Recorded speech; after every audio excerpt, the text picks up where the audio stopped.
Howdy folks, Doc here with Last Best Tool, and yesterday I did a video on the discontinuation of the Leatherman Squirt, and it's actually one of my favorite tiny multi-tools. I just love this thing, and I was kind of sad to see it go without a better replacement, but I think I may have a solution, so just hang on there.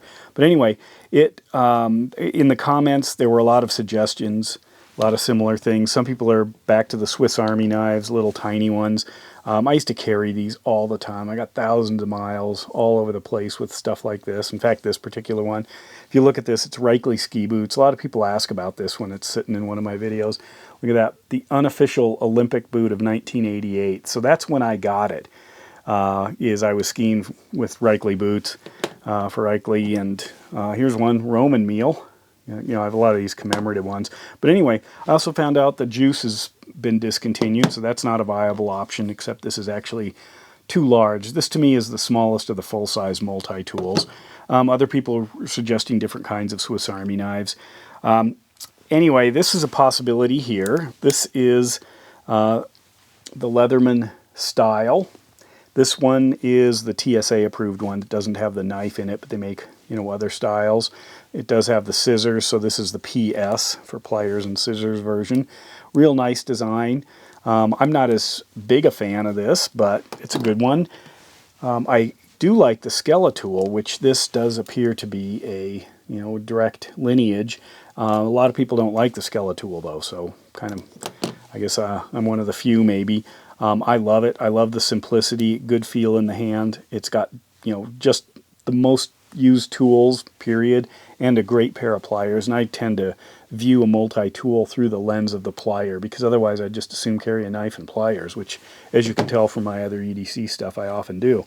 There's another option out there, and that's the Gerber Dime. The Gerber Dime is a very small, you can see here compared to that Leatherman Squirt, except with the can opener or the bottle opener. Similar design. This one is made in China, though, and has kind of that shiny aluminum feel versus this has got sort of a sandblasted texture. I really like the feel of this aluminum, these scales on here. Does have a couple of cool features. Really strong spring, although I can see it. It's right there. It's got, looks like, you know, a captured, literal captured spring. Sometimes on a lot of pliers, those end up breaking. Whereas others like these are using kind of just a flexible piece of metal tied into one of these. Let's see, you can see it there. Get into focus here. Come on, okay, it's getting cold down here.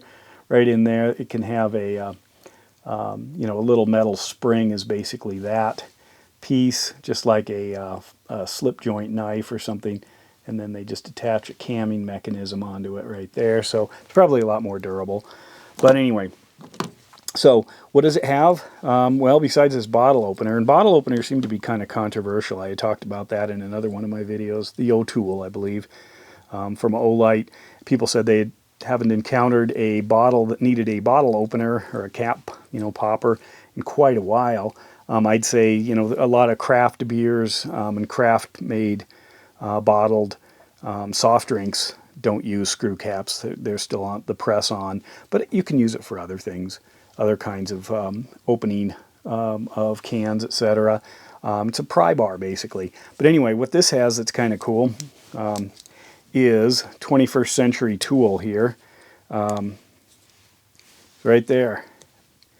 This tool here, little side cutter there, is designed to open plastic packaging. So, you know, just as if you're, you know, peeling an apple or something, you can cut through the crazy package that puts a lot of people in the emergency room on Christmas morning.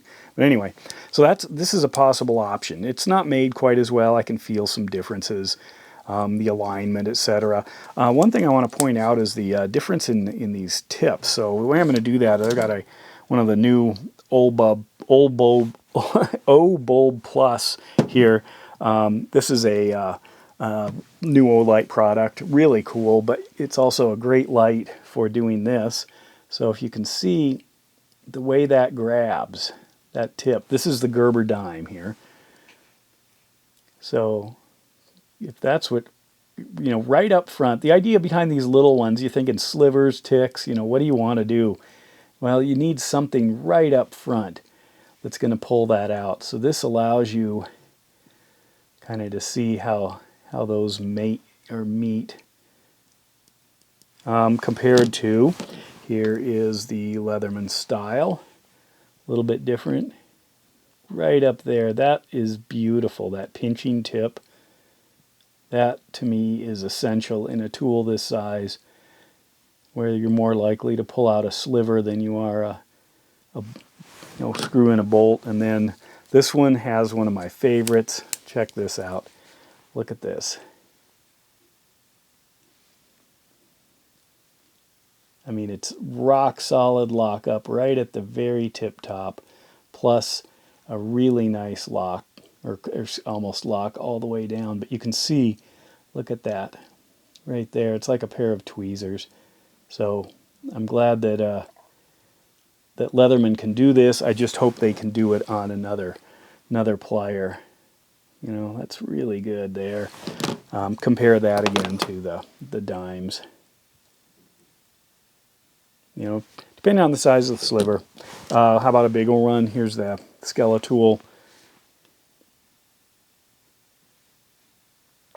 That's what it looks like. So, something I think about. Let me know if you've got other suggestions. I'd like to explore this further, but here's where I'm headed. Hang on. Look at this. This PS, or excuse me, this Style PS and this Leatherman Squirt PS here, if I get rid of this bottle opener carabiner thing on the end, which is doable, look at that. Imagine that. So what if I cut off everything else? Just cut that right along in there. You know, we'll keep the attachment point, so I'd have to harvest those two bolts there and then just maintain it all the way around, and I'd knock out this wire and round that off. So, you know, the Squirt might be gone, but maybe the Style, I can cut it down and knock off an inch or so, or 3/4 of an inch, and get it back to that tiny little shape I like. What do you think of doing that? Just cut it right off, grind it, polish it. I'm going to have to do that. So stay tuned on that video. Got to find another one of these though. And with that, Doc out.